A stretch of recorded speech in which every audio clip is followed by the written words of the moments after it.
Alright guys, HyDra here and I hope you're doing well and enjoying your day so far. Huge reaction from the OpTic guys to some quite incredible communications revealed by the OpTic Texas team against Toronto in the grand finals back in the major. I don't think I've seen, and the teammates never have seemingly seen, Shotzzy in quite this domain. Absolutely locked in from start to finish. Kenny even called him demonic, and he was talking all kinds of trash on that Toronto team. Certainly the way of insight from Dashy, and also from Envoy, a player that Shotzzy was formerly replaced on that OpTic team when Envoy was on that roster a couple of years ago. How do they respond going forwards? Can Toronto get over this issue that they seem to have in the finals? Very much intrigued to your thoughts in the comments below. Hit the like button if you enjoy. Subscribe if you're new as always, I greatly appreciate it. This, by the way, an incredible shot of Simp and Scrappy in the background from a local LAN event several years ago. A beautiful game as well in the background here, as I'm sure you guys can tell what that is. Now, there was lots going around about this yesterday, and it gained so much traction that initially I thought, you know what, I don't even need to talk about it because it's just gained so much attention, but I wanted to discuss kind of some of the reaction to it.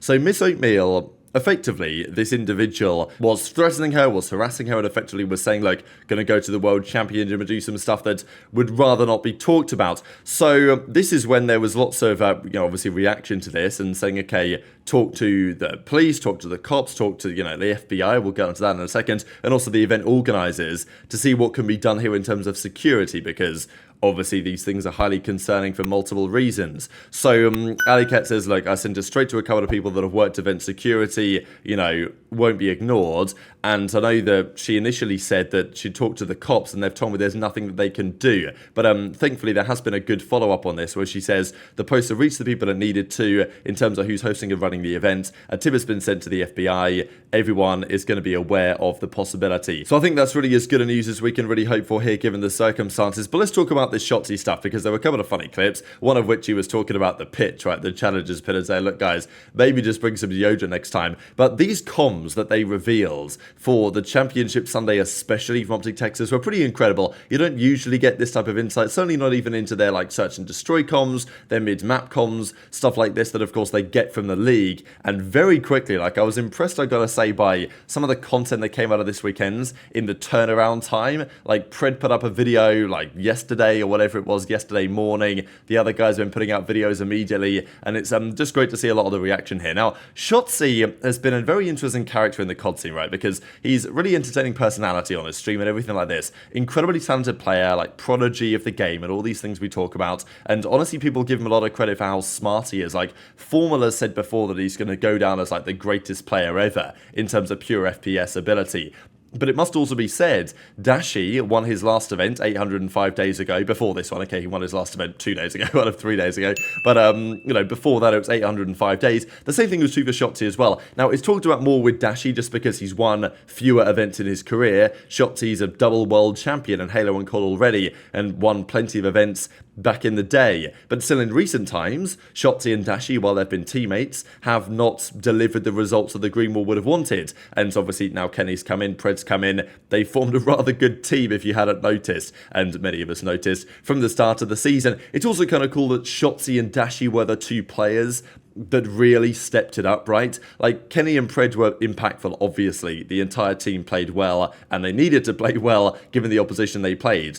But it was Dashy with some incredibly clutch moments, and it was Shotzzy and the respawns that were really the two players that catalyzed the run. And Shotzzy seemed like an entirely different player on the Sunday. Like, this guy was locked in. He absolutely was not going to lose. And I think this type of energy transferred over to the rest of the guys. I also wonder whether it's kind of the other way around as well. Like, does playing with Pred and the energy that he brings bring this kind of character out of Shotzzy? That's the question that I'd have for you guys, because, I'm not sure that I've seen Shotzzy quite behave in this manner for, a very long time. And, he even went on to say that this is like the best event that he's won in terms of how much he wanted to win, how much it meant to the team.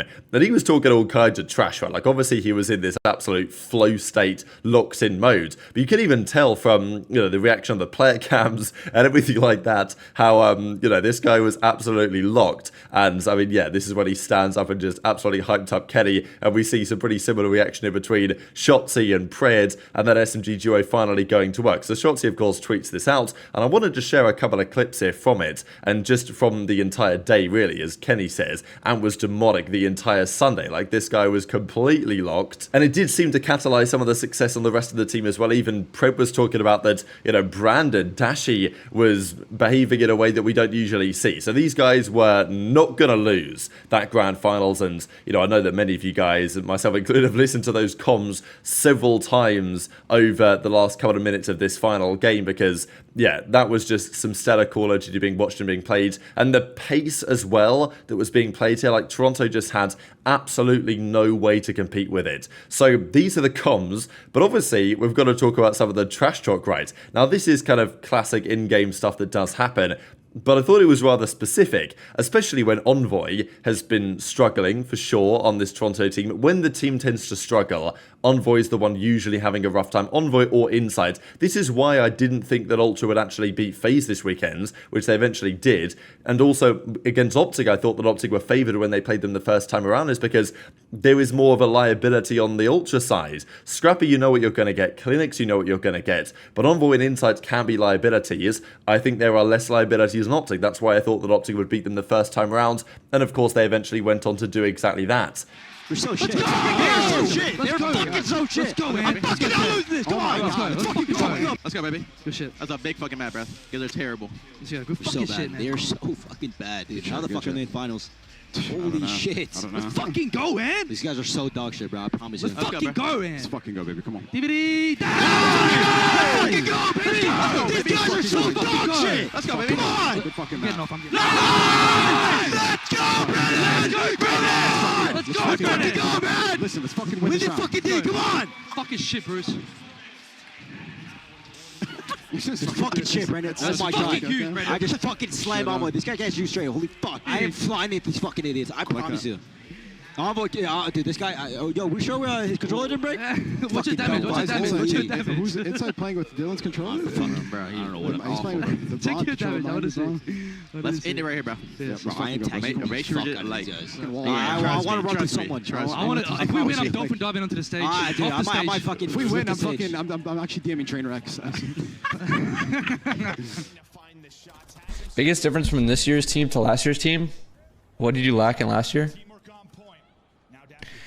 I think the leadership that Ken brings and stuff like outside the game, and like obviously like Dan was doing it inside the game, but I think there's a lot of things that Ken does like post maps or in between maps and stuff like that that was definitely lacking, I think.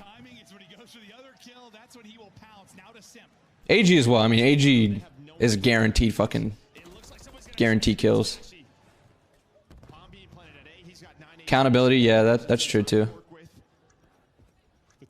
I just think the discussions we have are a lot more, what's it called? Productive. Wait, Bruce said that. What? I've never heard Bruce say that. I've never heard Bruce say that. I've never heard Bruce do that.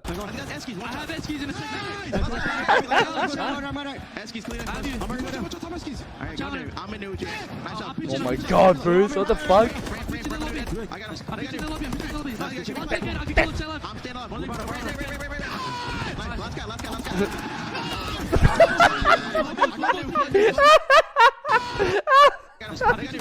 Dude, we're on Mars. What the fuck? What is Andy even screaming right here? What is Andy even screaming here?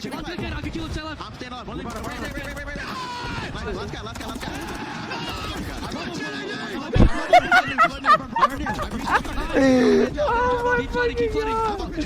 Oh my god! Oh shit!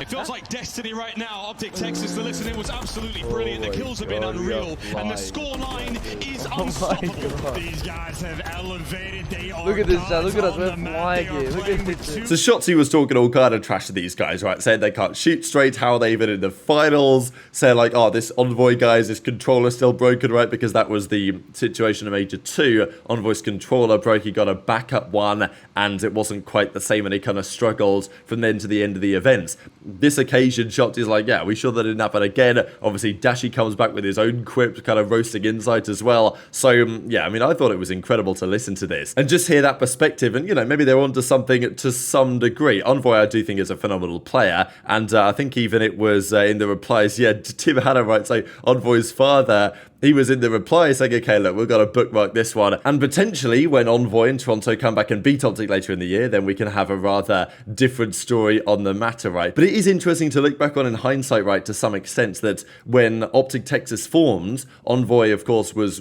gone, and they brought Shotzzy in from the Empire side instead. And, you know, obviously, a couple of years later, the question has been for some time whether that was actually a good or a bad idea. Maybe it's proving to be a good idea of this most recent event. We know that how, you know, highly Shotzzy is rated. This is the other point that JP made on, well, the leadership that Kenny brings. I think the other point is on Kenny. Got to recognize he ain't just there to be the leader, right? Like, you look at Kenny's numbers, you look at Kenny's damage, Kenny, and on LAN especially, like, Kenny's a phenomenal player, like, genuinely a phenomenal player. He might be the most underrated player in the league, I think, Kenny. There's a good argument to say that, which is pretty rare to say for a player on OpTic, but I genuinely think it's possible.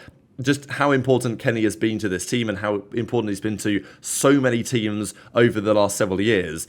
And he's not just like a leader that does the comms. Like, you look at the numbers, you look at the performances, Kenny's been just immense for these guys. And obviously he talks about how Pred as well is just a guaranteed kill. Pretty funny in some regard that obviously the implication is that Hook was not a guaranteed kill, right, last year on this team. And, well, I think that's probably a fair implication given what we saw. Speaking of Kenny, actually, I did see this debate going around. So Brian Stats said Kenny's now a 9-time champion, which is a lot. I think how many events has Simp won in his career? Has he won 8 or 9? It's something in that ballpark anyway. And he's now won in 5 titles, Kenny. So World War II, Black Ops 4, Vanguard, MW2, MW3. So he's won a title in the last, 3 years in a row. Didn't win in Cold War because the Thieves team, bit of a shambles. MW19, the same story on OGLA, but before that, Black Ops 4, World War II, for example, 9-6 record in finals, just like, in finals matches in his career. And this guy, young Jerry Seinfeld, says he's closer to Simp than Simp is to Scump. And I thought it was an interesting statement, really. And I think it's definitely arguable, to be fair.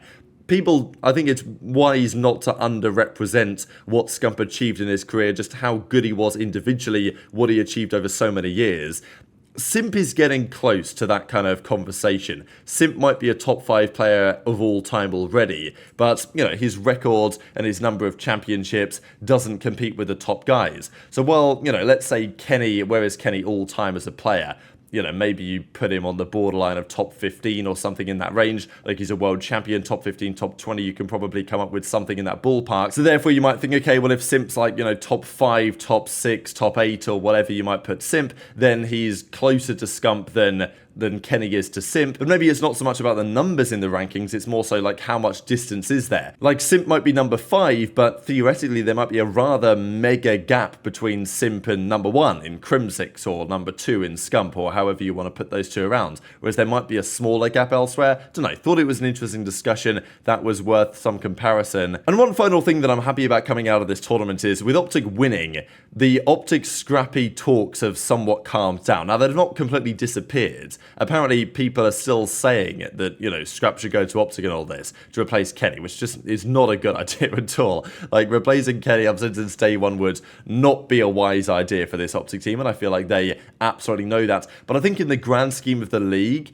it's better if Scrappy isn't on OpTic. Like, he's a massive personality. If he joined OpTic, like, he'd be on literally every single thumbnail rather than just quite a few of them. And I think it's better for the parity of the league if Scrappy stays on Ultra, or, maybe they get HyDra to go to Ultra as well alongside him, or something like that, right? Like, maybe that would be something to think about, because I think that if Scrap goes to OpTic, it probably makes the league less entertaining in the medium term, but I still wouldn't rule it out over the coming years. So very much enjoyed your thoughts on all this stuff in the comment section below. Hit the like button if you enjoyed, subscribe if you're new, take care, and I'll see you next time.